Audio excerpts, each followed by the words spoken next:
That's right. You know what time it is. It is time for another edition of Road Trippin'. Welcome inside the studios. I'm Allie Clifton, running point per usual, solo, but as we know, we've come to learn due to COVID-19, I'm not completely solo.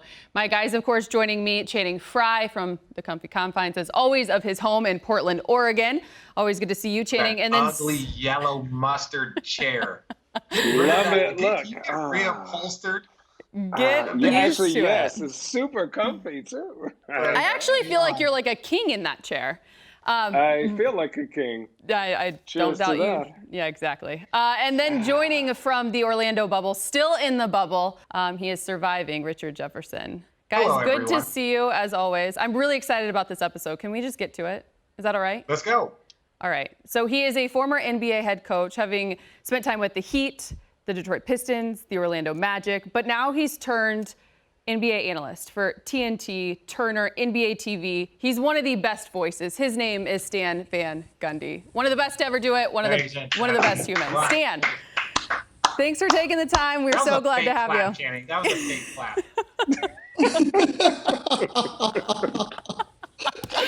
When's the last time I've physically had to clap for anything? I haven't really left my house. I haven't gone to a sporting event. I don't clap in my house. You have children. You have to clap just like, oh, that's such a good job. Coach, I don't know need if to you clap at my children. I have a feeling, Coach, you have some sort of idea of what you just got yourself into. Well, yeah, I've seen the podcast, and I've seen both of these guys in action in other vids also. So, yes, I was well aware of what I was getting into. And before we even came on air, they were making fun of me because I struggle with technology. So they didn't even wait till I got on here to start ripping me apart. So, But you need to give yourself some credit because very few people can get these two in line. And you snapped real quick and you said, respect your elders. Put them in place. well, and I'm very much both of their elders. So. Okay, so let's begin because as I just mentioned, Richard is in the bubble, still down there with the NBA. And Coach, you just left the bubble not too long ago. How was the experience? Richard has his pickleball paddle. Did you play any pickleball when you were down there? And I didn't do anything. I really didn't. I broadcast games. I got on Zoom calls. I spent time with my brother. We would walk every morning because he's down there, and that was it. I mean, it's boring as heck. And our bubble's not even as restrictive as the one Richard's in because they literally can't get out. I mean, ours, like if you just wanted to walk out of there, there's nobody that would know. So it's a little bit. Some guys, no, really, and some guys in the media. And they actually said it was okay. Go over to like Disney Springs and stuff, which is open to the public. So, it's a whole nother deal. I mean, where Richard is, they are confined. Oh, I found that out the hard way. So when I first got here, they took me to a testing station, right? They took me to a testing station right next to the arena. And so like after that, I was in the bubble. Then like 10 days later, I'm getting off the bus. I was like, oh, let me just go get tested at the testing station that's right there in front of the buses, the same place when I first got here. And so I went and did it. Then I get this email saying, hey, you haven't been testing or you haven't tested yesterday. I was like, oh, I did. I tested at the arena. And they're like, where at the arena? And I was like, oh, like right at the trailers. They were like, you did what? So it went like DEFCON 5 because apparently that's a yellow zone. And like you said, those people can just go to Walmart. They can go to Taco Bell. They can go to a concert if they want. I did not know that. And so they had to put me back in quarantine, and I had to get multiple negative tests to get out of quarantine and then now when you get off the bus, you see like a bunch of signs like, this is a yellow zone. If you come here, you will go back to quarantine. So I was thinking to myself, after playing pickleball with the referees, I single-handedly could have caught COVID there, came back, played with all of the referees, and pretty much ruined a $150 million bubble. Oh my God. I would have paid money for that. Channing, why do you think that way? Why do you think that way? I obviously I don't want it to happen, but if it did, but on a lower level where he really didn't get in trouble, but he just got embarrassed a little bit? Oh, for sure. I'm roasting him. I'm for sure roasting him. Okay. Friends like this, coach. Friends like this. Listen, yes, after 20 years, that's why I have a... That's for sure. I do want to know this, though, Coach, because like you mentioned, you were down there with your brother.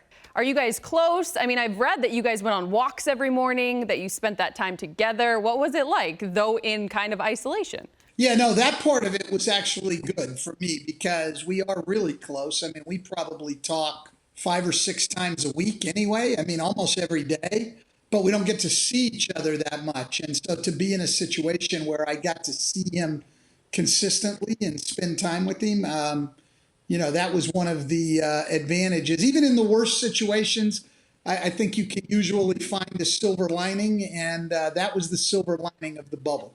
Guys, do you want to dive into what is very easy and obvious right now? Please. Should we? Coach. There you go. No, go ahead. I was going to make something up, but it's all right. No, please.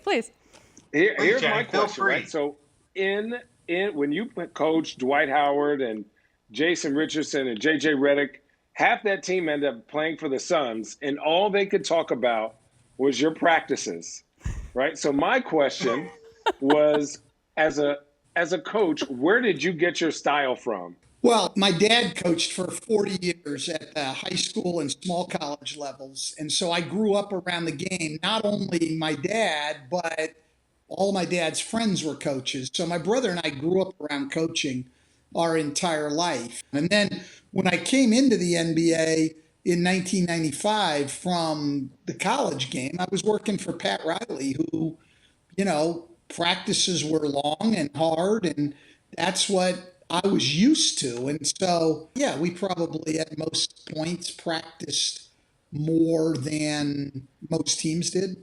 I had Byron Scott, who was a Pat Riley disciple early on in my career. And it is true. Like, that is the one thing. If you're in this league over a span of 15, 20, coach for 30 years in this league, like, everybody adjusts and change to like what the current climate is when it comes to whether it's resting players, less practice, just shoot. We didn't even have like massage therapists. We didn't have anything. We didn't have game rate. All this stuff that these young kids have, it's amazing how they have more technology to help these recover quicker, but then they still play less. That's the only thing for me. Right. I totally agree with you. I remember one of the things that people would always try to say about playing for Pat Riley, it'll shorten your career. I said, really? I said, Kareem Abdul-Jabbar, Patrick Ewing, Charles Oakley, Derek Harper, who are all these guys whose careers got shortened? I would say if you really did the research on it, guys who've been in those situations, their careers were longer. And the interesting thing now with the load management and all of that, injuries are going up. Games missed due to injury are going up. So if the answer is rest guys more, do less work, practice less, then why aren't we seeing a bunch of these guys being available all the time? We're not. No, I think it's a culture thing, though. Like, back in the day, we go play basketball all day. I remember my dad would drop me off at 6 a.m. on Saturday and pick me up at 12 with like $5, right, to go get a Jack in the Box burger, right? So it was like F nutrition. If the water fountain wasn't working, you better save some money and get a Gatorade and pour some water in that. And then, it was just you hooped all day. So you became conditioned for that. But I would also say this, I have never tried to hold that up, Channing, as that's the way to do things, okay? I think the one thing you can look at in the NBA in terms of the way coaches do things, there's a lot of different ways that have worked.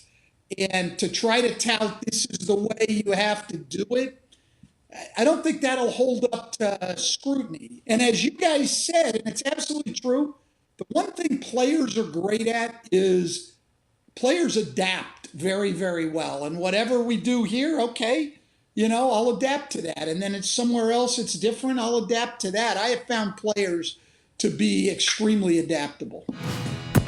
Does your wife want you to coach again? My wife, Richard, is extremely supportive and sees That's some awesome. positive things there.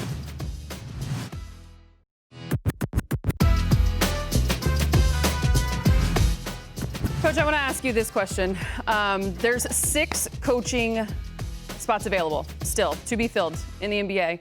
As we just mentioned, and as many have listened to you throughout this postseason run and calling games now with Turner, I know prior to last season starting, you mentioned that the season was starting, you weren't coaching, but you still had the itch. And one of the things you loved about Turner was they gave you an opportunity to call games, to be in the arena. Do you still want to coach? I don't think that'll ever go away. You know, I mean, that's sort of what I've wanted to do my entire life since I was 13 years old and hit under 100 playing baseball and realized, okay, that's probably not going to be a career. And then I grew up before AAU basketball, and I went to one of the first big camps. I went to the Superstar camp in San Diego because I grew up in California, and it's all the best players in the West. The way they decided teams the first day, this was really brutal, is we did our tryout thing, and then we all sat in the stands, and the coaches literally called people down, okay? And there's 150 guys at the camp, and I'm sitting in the stands, and it's me and one other dude at the end. Like, No you way. know, now, but I win 149th though. I did not There you pass in go. the There game. you go. I win 149th.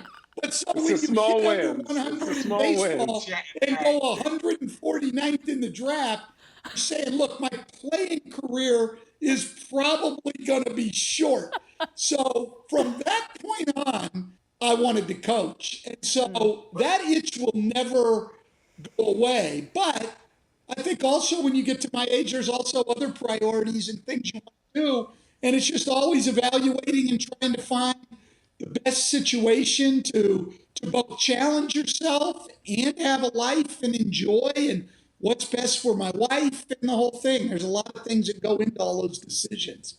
Now, Coach, really quickly, does your wife want you to coach again? My wife, Richard, is extremely supportive and sees That's some awesome.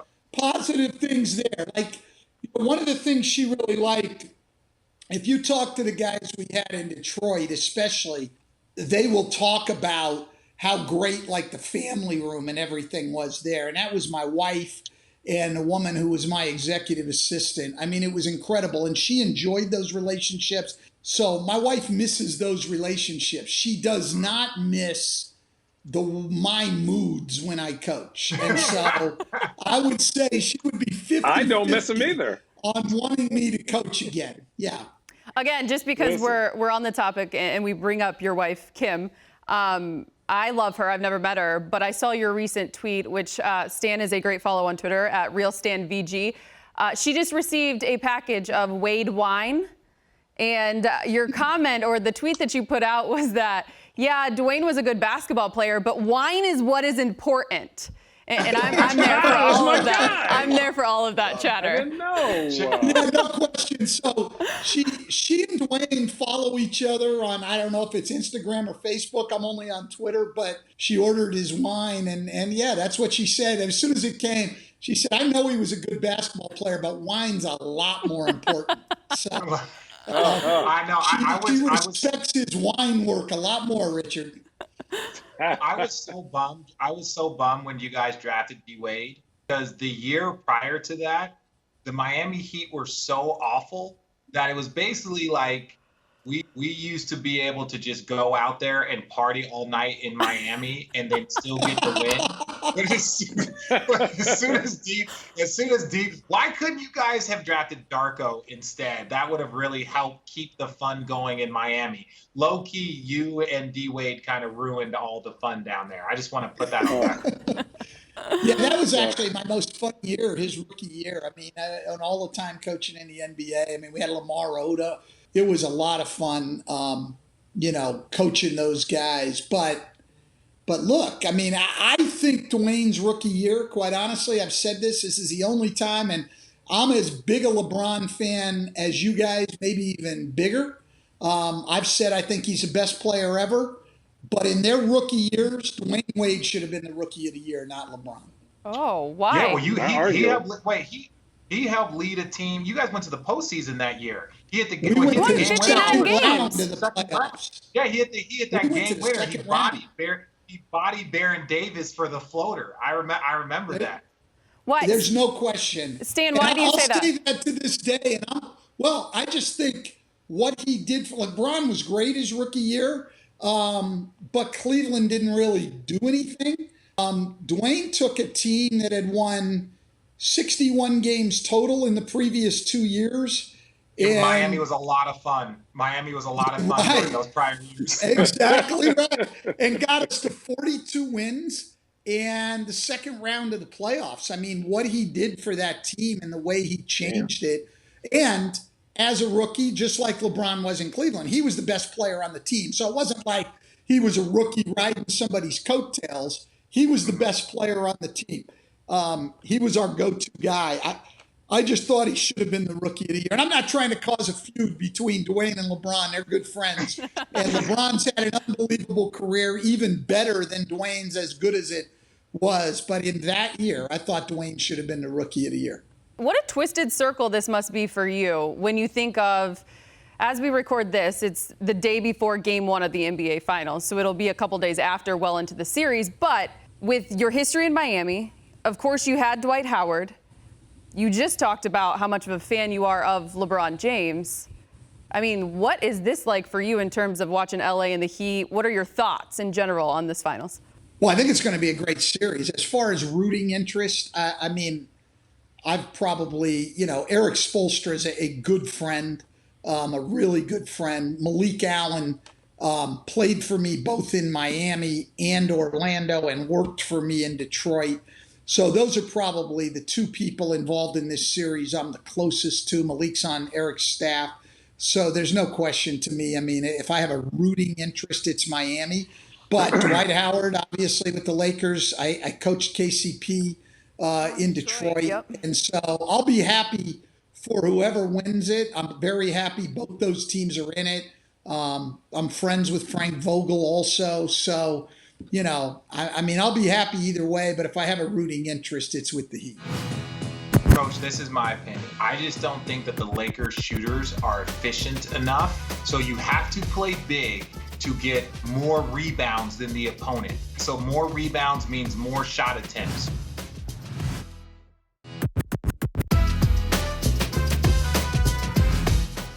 So here's a coaching question. And so my cousin is the biggest Lakers homer of all time. And he said, do the Lakers have a chance? And I said, if they can beat a zone. So do you think, as coach, watching the Lakers and Heat, that the Lakers can beat that zone? I mean, I think it'll be like anything. It'll go back and forth. I think it'll give them some problems early. They'll probably figure it out to some degree. I have said I think I would give the Heat a slight edge in this series. And not just because of the zone, but I think just in general, I still don't buy the Lakers half-court offense. I think they're limited. I think it's LeBron and Anthony Davis and a lot of question marks, right? I mean, I think if you can get back against the Lakers and you will really focus on keeping the ball out of the paint, that the Lakers can struggle offensively. Whereas I think Miami has a lot of options. They have guys who can get to the paint. They get a lot of cuts, but they can also make threes. I mean, again, a slight edge because the Lakers have easily the two best players on the court. But I still think overall I'd give Miami a little bit of an edge in this series. I told somebody this. I said that this series reminds me of the Laker-Detroit series. In 2004. Yes, the Lakers-Detroit series where you had a lot of star power, where you had Gary Payton, Shaq, Kobe, Karl Malone versus a team. And someone pulled up the stats. This is not me knowing this, but the Lakers had 41 total All-Stars. Like total All-Stars. Shut up, Kenny. And then the Detroit Pistons at the time, they only had 4. Ben Wallace was a 2-time All-Star. and Rasheed Wallace was a 2-time All-Star. So this was before Chauncey. This was before Rip made All-Star games. And they were just such a good team, so well balanced versus the star power of the Lakers. And this series seems very, very similar. If you just took every player in this series and had a draft, right? Obviously, the first 2 picks would be Davis and James. And after that, my guess is 6 of the next 7 picks, 6 of the next 7 picks would be Miami's guys. I think they're really, really hard to guard. Now, here's the caveat, though. If Bam Adebayo gets in foul trouble, I think he's the key guy for the Heat because they play through him on the offensive end of the floor. And to me, he's the only guy out there who has any kind of fighting chance guarding Anthony Davis. If he gets in foul trouble and can't play 38, 40 minutes a night, then I think the advantage would shift to the Lakers. Okay, speaking of that, Coach, let me ask you this question then, because you've talked about how much you respect Eric Spoelstra. You know him. You just mentioned moments ago, put him in the Hall of Fame already. With his coaching style, do you think that he will start Bam on Anthony Davis, or do you think he will use him as a counter move? Yeah, that's interesting. But part of it is going to go to who Frank Vogel decides to start.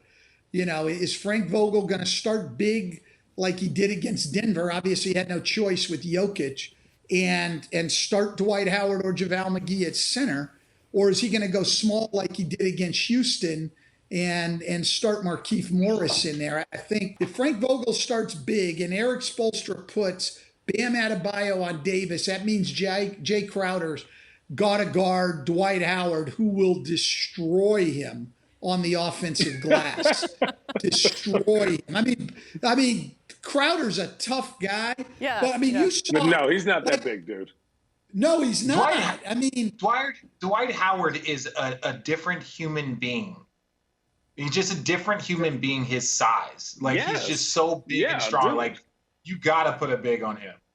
And he's dangerous when he doesn't have to play 30-plus minutes. If he has specific, like 24 under minutes, his energy is crazy. But when he has to play bigger minutes, I feel like he kind of reserves it. And then his role, he's kind of embraced it more and more as the season's gone on. And now he's the most dangerous person on the court because he's an offensive rebounder. He's a lob threat. He's a solid defender. He's an all-defensive player. So that's just a guy you could put in and out and burst is crazy. Yeah, I mean, I guess the question I'd have for you guys even is, do you like the Lakers better when they go small or better when they play big? I like what they did in the regular season myself, where Anthony Davis started at the 4, but when they went down to the last 8 minutes, they would play him at center.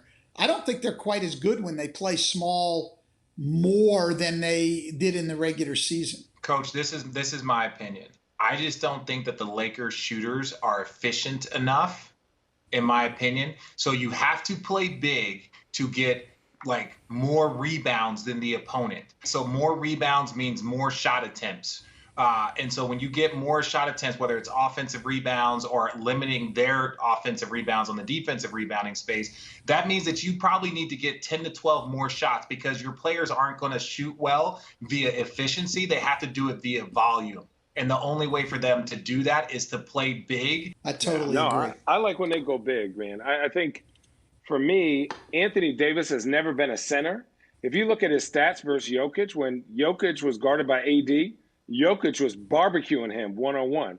He's way better off the ball, not having to guard your post-up guys. So if you play big, JaVale McGee's eating up space. Anthony Davis is eating up space. KCP, Bron, Danny Green. That's a really tall team. I like that physicality. I like that they do get rebounds. Like Richard said, I'm shocked I agree with him via agreement.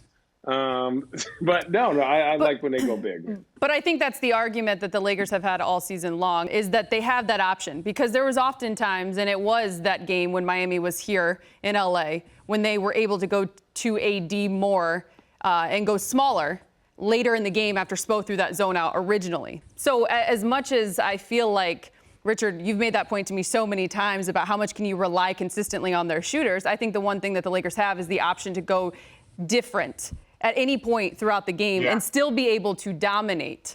And that's how you end up with the #1 seed in the Western Conference. Yeah, you might have holes.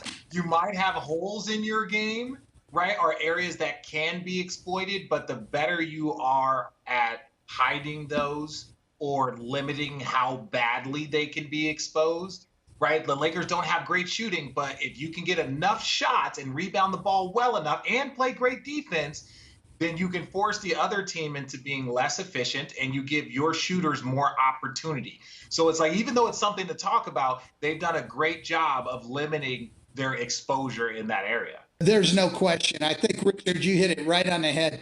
I mean, their flexibility to be able to play different ways is one of their great strengths. And you've got to give JaVale McGee, Dwight Howard, Markieff Morris, all of those guys a lot of credit for accepting that. I mean, so Dwight Howard and McGee play in the first round against Portland because Portland's got Nurkic, and Whiteside.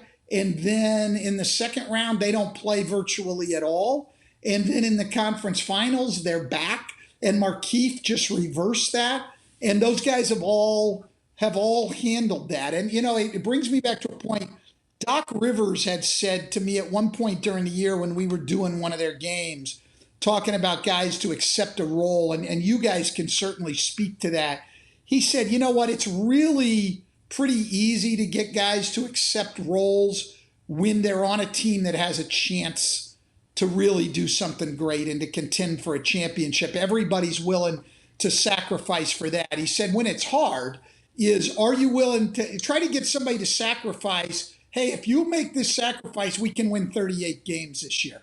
Yeah, and now guys are saying, wait a minute, like, you're going to play me less, I'm going to get less shots, all of that, and we're going to maybe get the 8th seed.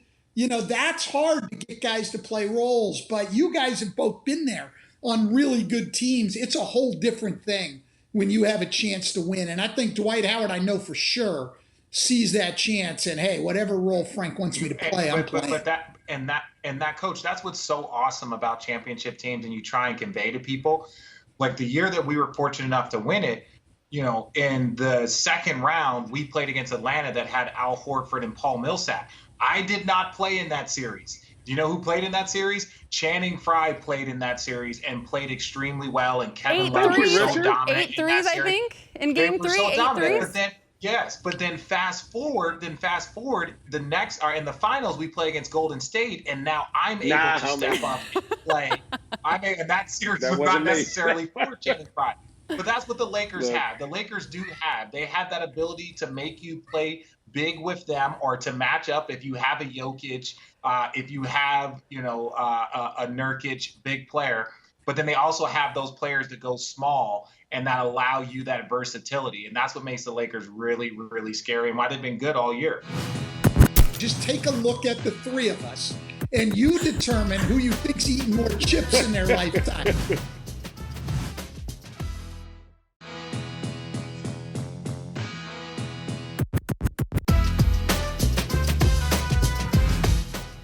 Coach, I want to ask you about Dwight from the standpoint of, I know that you were in his corner even when he got this second opportunity here in LA. I read an awesome quote by you and the confidence that you had in him and his ability to respond. What you're seeing, I thought it was amazing in Game 5 against Denver. LeBron played 40 minutes. The next player to play the most minutes at 35 was Dwight Howard. Have you been surprised at all? Did you doubt not only his willingness to do what he needed to do off the court and everything that was said about him from that standpoint, but to then put it on the court and be able to impact the way he is? Did you ever have any doubt? Or are you surprised by anything you've seen from him? No, not really. I mean, again, going back to what we just said, I mean, I think he went there and immediately saw the opportunity to win. And these guys can talk to it more. It's always important to players to be in a chance to win, but as you get later in your career, it becomes more and more important. You know you don't have a lot of years left and you want to be a part of something special, something big. And I think that's what Dwight has been wanting, and he saw the opportunity. He knew he wasn't going to get a lot of touches offensively, but he also knew very well that there was a role there for him, that he could help that team defensively and on the boards and give them a chance to win the championship. So I'm not the least bit surprised that he bought into that. All right, this has been a great discussion, and obviously it's very topical because of Lakers Heat, but I want to make a transition into a very interesting topic that I thought would be great for the three of you. Coach, you're so good at speaking your mind, debating, if you will, and you have two guys on either side of you as well that love to debate. So I'm going to throw this out there, and I just want to see where they take it after you give your thoughts on this. It is the hot debate of Stan Van Gundy when it comes to plain chips versus flavored chips. Wait, what? Yeah, What? potato Oh, chips. Here we go. Okay. And Stan, All right, here you we go. believe this is what happens when Allie does her research. You believe that plain chips are better than flavored chips. Oh. Okay, well, I'll give you my take, but first of all, there's no way these guys can know more about this than I do. Just take a look at the three of us, and you determine who you think's eaten more chips in their lifetime. It's clearly going to be me. Listen. These are two guys who are still in shape. Take a look at me. There's no chance they know more about this than I do. And here's the thing. You never want to eat chips without dip. And so you've got to have plain chips because the flavor is coming from the dip. And you do not want the chip interfering with that. That's the point. And so you should always choose a plain chip. See, these guys probably, when they eat chips, they probably eat those like vegetable chips and crap like that. wow. With- The veggie As straws, I'm the veggie drinking straws. my wine. and with no dip and everything No, else. first off, You can't but- listen to people like that on something like snacks. No, coach. I am a chip connoisseur. But I'm not a big dip and chip person. I'm not like I like a good dip. But ultimately, it's sour cream and cheddar ruffles. It's hints of lime. If you haven't had the Hawaiian chips, the barbecue Hawaiian chips, those are amazing. Oh, Hawaiian I like, chips slap. Yeah. I actually See, I gotta sign with Stan on this. A plain lay with sour cream and onion dip. I mean, game over. I also think it's a cultural difference. We're not a dip house either. If you notice, one side says flavor and one side says plain, right? It is 2020, so I'm being very cautious here, but I'm pretty sure we like things with flavor on them. Well, the only dip that gets played here is the guacamole, like that plays. Yes. A plain tortilla, are Chipotle tortilla chips with guacamole. That is a good call, Coach. That is a good call. Richard, the artichoke dip at Houston's. Ridiculous. The cheesy artichoke dip. Okay, so what do you eat that with? A1. But what do you eat that with? The chip. You could eat that with the little pieces of bread. You could eat that with a chip, a tortilla chip. But we're talking about bags. A bag of chips Yes. should have flavor on it 99% of the time. No. And listen, here's the other thing. That hint of lime stuff. I love people who want to try to sneak fruits and vegetables into like junk food. That doesn't even make sense. Like, if you want to eat fruit. If you're going to eat chips, not together. That doesn't even make sense. When I was reading about you and your brother taking walks in the bubble, there was a line in that article, Coach, about how your brother said that he would walk on the treadmill at home, usually with a bag of M&Ms in his hand. Oh, shoot. That's hilarious. And he said he understood, though, that defeated the purpose. So. I only work out so I can drink more, right? That's the only reason why I There work you go. out. I work out so I can actually drink, and you kind of like counterbalance it. It's like you get a Big Mac and fries, but you get a Diet Coke.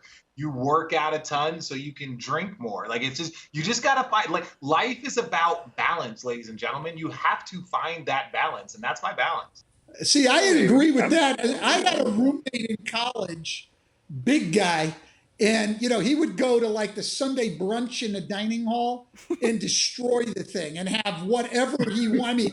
French toast, pancakes, bacon, sausage. And he said the key to the whole thing, you can eat whatever you want as long as you have a Diet Coke. And that was it. That was it. As long as you have a Diet Coke, you can eat whatever you want. Dude, that's hilarious. It made sense to him. Along the lines of food, since you spent time in Detroit, I'm supposed to ask you, did you ever hit a Coney? Oh, of course. And there's a lot of Coney places there. But the Coney places now in Detroit, you know, they serve everything. I mean, you can get breakfast, you can get whatever you want. It'll still say Coney, but they're... Isn't a Coney like a Coney dog, like a hot dog? It's a hot dog, right? And it's, you know... And it's got chili, cheese, beans. Yeah, chili on it, cheese. Wait. Isn't Coney Island, that's not in Detroit. But Detroit has become famous for the Coney Island hot dogs. Yes. That's what they've become famous for. Style. So there, you're right. So Detroit, Coney Island's not there. So Detroit is famous for another city's hot dog. Yeah. All right, it's hard to... You know what? I had never really thought of that, but you're exactly right. It's like Phoenix is famous for their Philadelphia cheesesteaks. Richard, you know what you are right now? You're a hater. You need to get out of the bubble. You are a hater. Well, first of all, I never left the hotel in Detroit. I just stayed in the Townsends for obvious reasons. I miss Birmingham. I like Birmingham. But I like Birmingham. It's a quaint little town. It's a piece of Americana. It's amazing. But my problem is I can't get over the fact that Detroit is famous for another city's food. It's also famous for, you guys remember this, it's also famous for when Stan Van Gundy was the face of a rap album. It wasn't actually a rap album, but Andre Drummond took a picture of me. We had to go to this bike riding event. We rode, and Monday nights they have, forget what, like a slow roll. And everybody just comes down and rides their bike. I was down there, it was a little cool. I was in sweats and the whole thing. I had a hat on, and Andre Drummond took a picture of me near a bike, and it was quite the sensation. I didn't even know why, to be quite honest. I spent 40 years in coaching. This is brand new. It's a whole different ball game, and just trying to get better at it.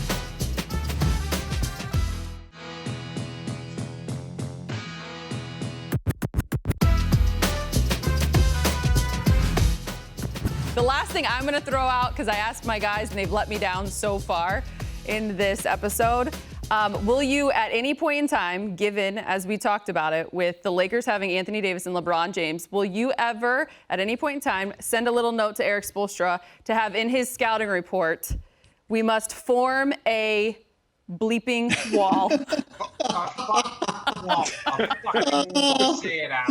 was amazing. That got picked up. That was just with 0.2 of a second to go in a game, so it was amazing. It got picked up. I won't give Eric Spoelstra any suggestions whatsoever. That dude's had an unbelievable career on his own. He don't need me.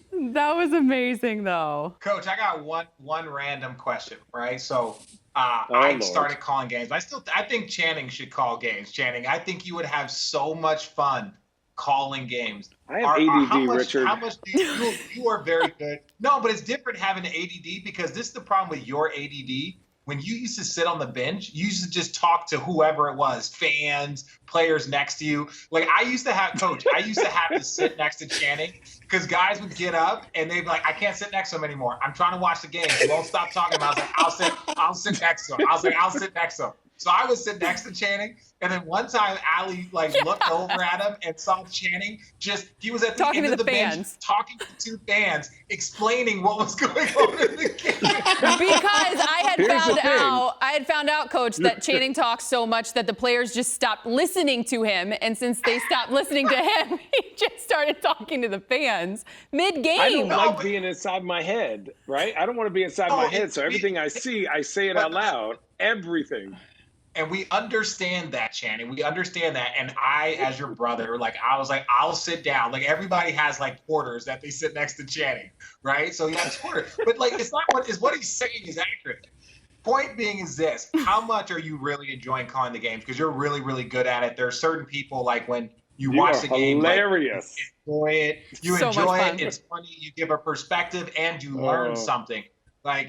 Coach, I want you to coach. But if you never coach again, you could do this until the cows come home. We'll be set. As fans, we'll be set listening to you. Yeah. Well, I appreciate you guys. That's nice of you to say. But I enjoyed it. And Richard, because you've worked with Ian Eagle a lot. We say this all the time about players, right? They make other people better. And that's what Ian does as a broadcaster in a lot of ways, like setting me up on the air, but also coaching me. I mean, I told him early on, like, hey, I'm new at this, criticize me, coach me, tell me what and he was willing to do that. So, I worked with him during the year and then my first 8 games in the bubble this year. And he was really, really helpful. I'm just trying to get better every day. I'm new at it, but I love being there. I have to run because I have a Sports Center hit, guys. I love you guys. I miss you, Coach. Thank you so much for joining. These two lovely individuals are going to take you the rest of the way. I'm getting yelled at right now because I'm late. I'm so sorry I have to cut out of here, guys. But this bubble talk is not as much fun as I would like. All right, I love you guys. Bye. Do you have shorts on? There we go. I think just to Shut wrap your screen, Richard. He's gone. To wrap this up, Coach, just because he kind of brought up a great point, and I always kind of wondered this too, especially with the postseason. Would you have ever wanted to call a game alongside your brother? I called one last year. I worked for ESPN last year, and we called one in L.A. Actually, a Laker. It was interesting. Laker New Orleans when Anthony Davis was playing limited minutes for the Pelicans, and it was fun. Dave Pasch was a play-by-play guy, and it was just fun. I mean, seeing him and working with him. But I'm not nearly on that level. I'm not. I mean, and I'm not trying to be modest, but I mean, he's been at it for 13 years, and I know I'm biased, but he's the gold standard in doing it. And I'm a rookie. I'm year one, and just trying to get better. And he's helped me. Mike Breen's helped me with advice. Ian Eagle helped me more than anybody. This is all new to me. Like, I spent 40 years in coaching. This is brand new. It's a whole different ball game, and just trying to get better at it. Would you ever guess that you and Channing would be teammates? Yeah, I'll tell you what. I got to tell you, I've been waiting for this experience. But listen, Channing Frye, the challenges of guarding him when people started playing him at the 5 in particular, right? So people look at sort of this revolution of the 3-point stuff. Channing Frye was the first guy, at least on a regular basis, that I encountered as a coach who was a shooting 5, okay? And so how we had to guard pick and rolls, we developed an entire different defensive scheme that then I used throughout the rest of my career. The one thing I've always appreciated in this league is good players on the other teams force you to grow as a coach. And Channing Frye and his ability to shoot the ball at the 5 forced me and my coaching staff to grow. So I have great appreciation for that. Well, damn, thanks, Coach. I appreciate that. Channing, were you ready for that? I appreciate it. No, I was not ready for that. Listen, I'm used to Richard roasting me all the time. I got to build myself up. It feels good to get a compliment. It really did force us to get better. The good players always make you get better. And I appreciate your contribution into making me think about the game differently. Man. This is what makes you Thanks, so Coach. good, Stan, because just because you're a coach and you're around basketball every day doesn't mean that you can translate and you can sit in a booth and you can relay that to fans. I always say that's what makes the best commentators, the one that allow us as fans, as viewers, to learn. And you have that insight, obviously, as an expertise when it comes to being a coach, but it translates into the booth, and that's what makes you great, special. And for this time, to give us this time, we can't thank you enough. It's been so much fun. Yeah, thank you, Coach. We got to get you back on. Not many people know that we've been working on this for a couple weeks, but because of the bubble life and your busy schedule, you were patient with us and you gave us your time today. So we appreciate you. You're wonderful. Yeah, thanks for having me. I enjoyed it. Of course. Thanks, Coach. Another edition of Road Trippin'. All right.